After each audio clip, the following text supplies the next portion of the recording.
guys, this is Ashley back with another video. Before we get into the video, like, comment, and subscribe to the channel. Make sure you turn on post notifications.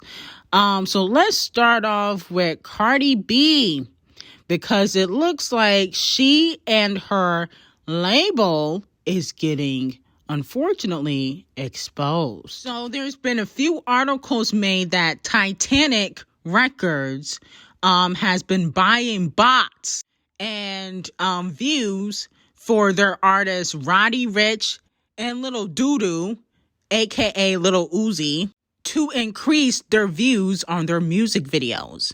Now, earlier this year, I talked about how Roddy Ricch kind of fell off. No shade. He's just not doing it how he used to. Excuse My Antisocial was my favorite album. And then he put out his second album and it was complete trash. Okay. I haven't listened to him since. Fans have also noticed that allegedly Titanic Records are testing streaming farms in foreign countries on random songs from Cardi B's debut album to boost her numbers. So some of her songs from her debut album are going back up on the Spotify chart. Songs that came out like 6-7 years ago randomly. Okay, that allegedly nobody's really listening to. So it seems as though fans are finding it to be suspicious because they have been exposed for buying bots and views for music videos and streams. Now, fans are accusing Titanic Records of doing this so that way they can practice and know what to do for Cardi B's second album so it doesn't flop. Allegedly, that's why fans believe they are testing out these bots and fake views so that way, you know, Titanic doesn't ruin Cardi B's rollout. Let me know how you guys feel about that. Now, here's my thing. I feel like Cardi B's label has been exposed several times, okay? I remember Cardi B's first album, you know, when it was on the charts for years and people noticed that her sales were not decreasing or increasing. They were the same each week. And, you know, she got called out for that.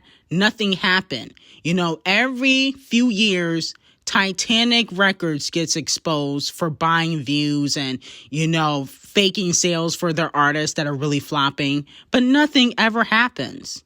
So it's like kind of pointless to really expose them if they're not going to get in trouble for it. You know what I'm saying? There needs to be some consequences involved. That's all I got to say. Moving on from that, though, fans are accusing Criminal B of sabotaging Saweetie because many people believe that Saweetie messed with Off to Cheat. And that's the reason why Cardi and Saweetie don't really get along. Now, I was told that it was her friend that messed with Off to Cheat, not Saweetie. But with that being said, I don't feel like 11 Faces is sabotaging Saweetie. I don't think she has the power to sabotage Saweetie. Now, she was at like Queen Bee status, possibly Rihanna status, you know, like an icon, a legend in the game that had a lot of pull, then maybe, but 11 Faces don't really got as much pull as people think she does. She can't even save the Migos career. No shade. Like, no shade. You know, RIP, you know, take off. But the Migos have been flopping since 2018. And she collaborates with them all the time. She cannot save their career. She couldn't help Summer Walker. How can she ruin somebody's career if she can't even help their career? No shade. So I definitely don't believe it. I think Saweetie ruined her own career by not being talented and putting no effort into her music and not getting the proper writers. She had Quavo writing for her when they were together. There's proof, okay?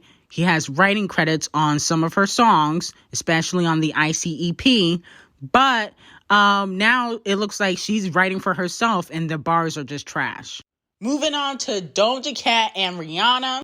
So allegedly, Rihanna wants to do a deal with Doja Cat in regards to Savage X Fenty. But the problem is Doja Cat might cost too much. Ari Fletcher, lottery ticket, they're getting paid roughly around $100,000 for their promotion for Savage X Fenty. Doja Cat's team wants more money, okay? Because she's a bigger star than Lottery Ticket and obviously Ari Fletcher. Even Normani, when she had a deal with Savage X Fenty, it wasn't like millions. And so if you want like the A-listers, like a Nicki, like a Doja, you know, like a Queen B. Remember she said she wanted Queen B to walk in her show? That might cost. I feel like Beyonce would only do it for a collaboration. I think that's the same thing Doja Cat should do. She should finesse and say, you know what? I'll do it for, 100,000, 200,000, but I'm going to need a feature on my next album. I'm going to need me, you, The Dream to get into the studio and do a collaboration. But the problem is Rihanna is under Roc Nation. Doja Cat left Roc Nation, and Camel Face don't mess with Doja Cat because she left Roc Nation. No shade, and the reason why she left Roc Nation is because she wasn't getting a push. This was early on in her career, okay? Moving on to Carisha and JT. They got one more album they're going to be putting out, and then it's over for the City Thoughts. They actually were supposed to put out an album in the summer, and they try to blame Queen B for the reason why the album never came out, saying that, somebody else dropped and it was Renaissance, and they were supposed to drop in July. Now, here's the thing, though. I don't think Queen B was trying to sabotage Carisha and JT, because at the end of the day, they don't really sell like that either, okay? So it don't matter if they drop the same week as Queen B or after. They only gonna do like 30,000 first week, probably less than that. But Carisha, she don't want to do music no more, okay? That's what I was told. And so with that being said, good riddance. I won't miss the City Thoughts, no shade. Megan is on a brief hiatus. If you haven't noticed, especially on social media, she will be back soon, okay? Usually Megan don't stay too long off the internet. I think the most she has done is like a month or maybe like 6 weeks. But with that being said, I'm hearing that she got a few collaborations on the way. And then also she is still waiting on the verdict for the 1501 case to see if she owes 1501 another album, okay? Or can she sign to a different label and probably get a better push? So let me know how you guys feel about that. Do you feel like she will get a better push if she signs to another label? Or do you feel like her sales and her push would be the same and it might not be worth it? I feel like even if she signs to another label, she's not going to get the support, okay? She might get better collaborations. She might be able to get, more pop collaborations and stuff like that. A better budget when it comes to her music videos, but she's still not going to get that support. I think that fans are not going to fully support Megan until the verdict is in for the Tory Lanez case. And when that comes out, then people will decide if they still want to support Megan Thee Stallion.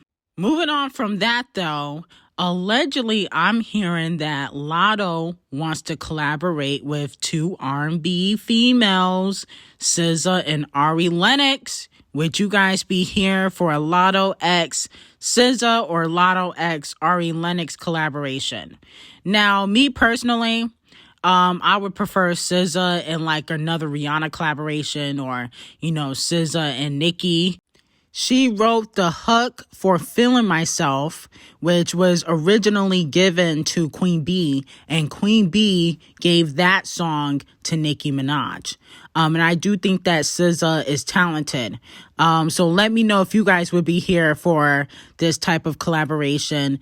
And, Lottery Ticket might have to start from scratch since like 200 of her songs have gotten leaked in the past 2 months.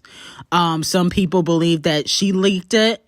Her team leaked it, and then some people are saying that it was Nicki. I think that it was all planned out and that Lottery Ticket's team leaked it. Or, she pissed off a fan. I don't think Nicki has anything to do with it. So anyway, let me know how you guys feel about that. Make sure you guys check out my Patreon. I got some new exclusive videos on there. Like, comment, and subscribe to the channel, and have an amazing day.